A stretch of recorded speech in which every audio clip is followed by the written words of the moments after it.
যখন মানুষ দেখে যে আমার যেই সমস্যার ভেতরে আমি হাবুডুবু খাচ্ছি, এই সমস্যা থেকে উত্তরণের সকল দুয়ার বন্ধ হয়ে গেছে, আমার আর বাঁচার কোনো উপায় নাই, আল্লাহর করুণা পাওয়ার কোনো পথ আর খোলা নাই, এইরকম নৈরাশ্য যখন আমাদেরকে ঘিরে ধরে, আশা যখন সম্পূর্ণরূপে আমাদের কাছ থেকে উধাও হয়ে যায়, তখনই তো মানুষ আত্মহত্যার সিদ্ধান্ত নেয়।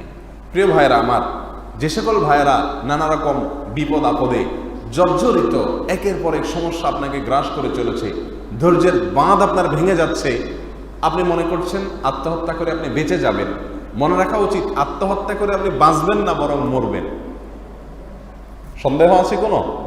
আত্মহত্যা করলে কি মানুষ বাঁচে না মরে? তাহলে আত্মহত্যা করে আপনি বেঁচে যাবেন এই চিন্তা মূর্খতা সুলভ চিন্তা, এটা ভুল। মনে রাখবেন এই আত্মহত্যা এটা মানুষ যেহেতু নৈরাশ্য থেকে করে, নিরাশ হওয়া থেকে করে, আর নিরাশ হওয়া এটা হলো কুফরি। এটা কি? আল্লাহকে অস্বীকার করা এর নামান্তর। আল্লাহর প্রতি অবিশ্বাস করা, ঈমান না থাকা, এই জাতীয় বিষয় হলো আল্লাহর রহমতের আশা একেবারে কি করা? ছেড়ে দেওয়া।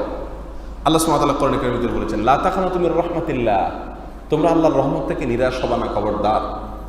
একেবারে দেয়ালে যদি পেট ঠেকেও যায়, মনে রাখবে কোনো অবস্থাতেই আল্লাহর রহমত থেকে নিরাশ হওয়ার সুযোগ নাই।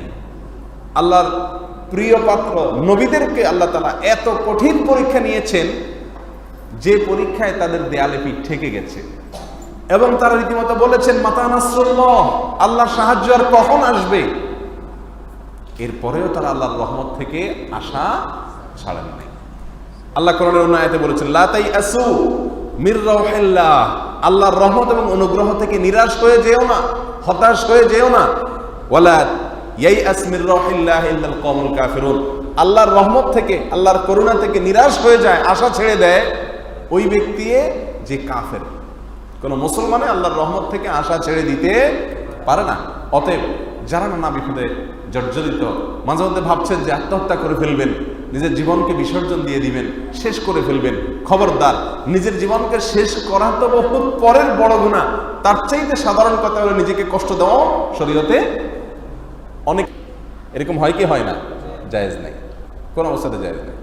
আপনি নিজেকে কষ্ট দিলেন, নিজের শরীরের কোনো অংশের ক্ষতি করলেন, শরীয়ত গ্রাহ্য কোনো কারণ ছাড়া, ইচ্ছাকৃত, এটা কোনো অবস্থাতে জায়েজ নাই, হারাম।